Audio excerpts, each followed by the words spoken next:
Hello out there, comic book lovers. It is Friday. So you know what that means. I'm doing my Friday night reviews. I am going to take three comics from the previous Wednesday, so the three what I thought were the best, and do a review of them. And then I'm going to take the one that I liked the least. Doesn't necessarily mean that it's bad, but it's the one that I liked the least. And check it out.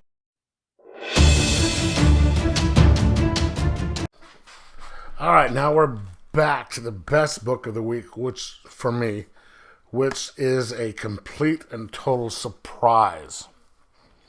Okay, I was not expecting this to be the best book of the week. In fact, I read it quite early in my stack because I always put the stuff that I'm not sure about on the top, or things that might not be normally aren't as good as normal on the top. Then I put the stuff on the bottom that I'm pretty sure I'm going to like. This was one of the first couple that I read, and it turns out that it is the best. And especially considering which company puts it out. Now, we have Heroes Reborn #1. This is one of the Blade covers, and you have Blade for some reason as a supervillain. Never known him to be a supervillain. Okay, so this is obviously done by Marvel. It is written by Jason Aaron. Ed McGuinness is the penciler. Mark Morales is the inker. Matthew Wilson is the colorist. And VC's Corey Petit, I guess that is the letterer. And if you have here, it says, whatever happened to Earth's mightiest heroes. So, starts out with a couple kids riding a bike in East Los Angeles. It is being narrated by somebody, and it is Eli Morales, who is normally one of the Ghost Riders. Turns out he's not a Ghost Rider. And if you look here, that's the guy in the back right there with the hoodie on. That is Blade.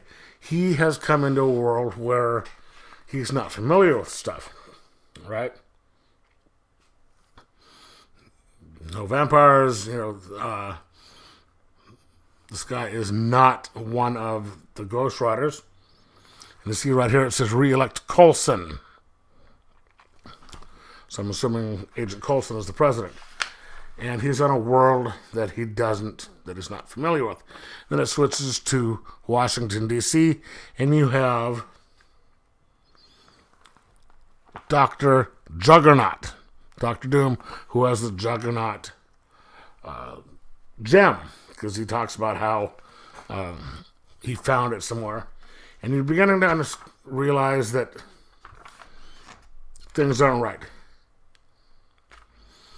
And then you have Hyperion coming in to try and fight him. It turns out in this book that the world they're on right here is Squadron Supreme is basically the Avengers, because the Avengers never formed, right? And so Earth is different. Blade is the one. We're all seeing stuff through Blade's eyes in this one. He doesn't know what's going on. He doesn't know how it worked out. He can't smell the vampires. He knows there's not there. He knows he's trying to figure out what's going on. And you have one of the other guys fighting the Black Skull.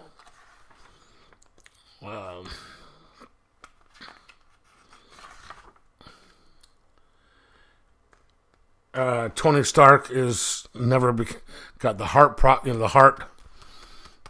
stuff in his heart, and he's still a defense contractor. Never became Iron Man.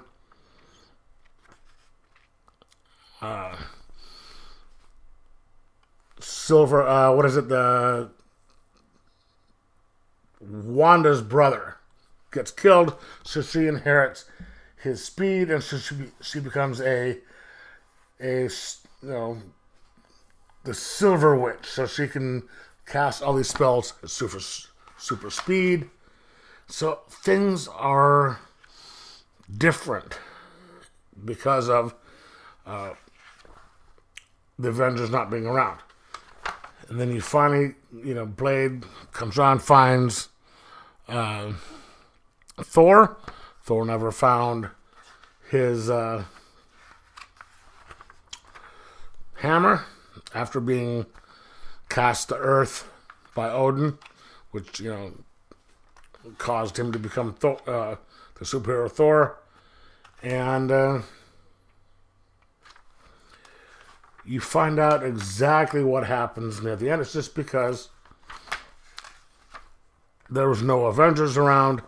They never found Captain America, who is still frozen in the ice.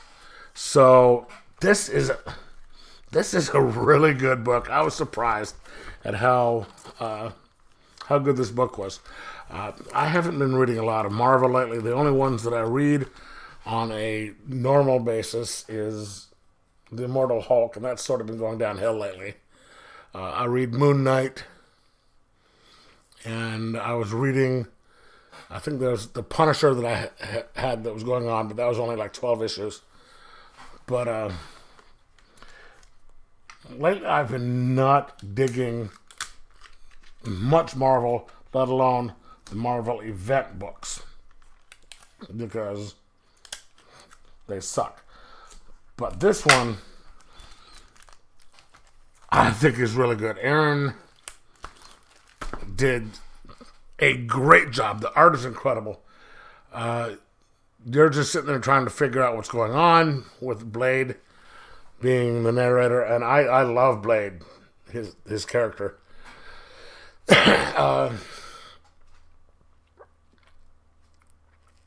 This is going to be worth reading. I'm glad I picked it up. I almost just passed it up.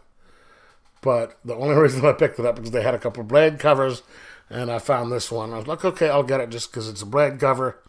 And I read it, and I'm glad that I did. This is going to be a really good series.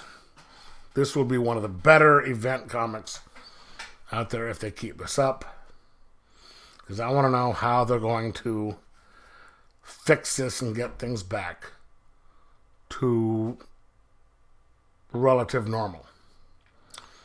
So if you are an Avengers fan, if you're a Blade fan, if you're a Squadron Supreme fan, or just you like the big event comics, get this because it's good. I'm going to give it a 4.25 out of 5 and say, get it. Anyway, if you read it, let me know in the comments below what you thought of it. Like, subscribe, and enjoy your comics.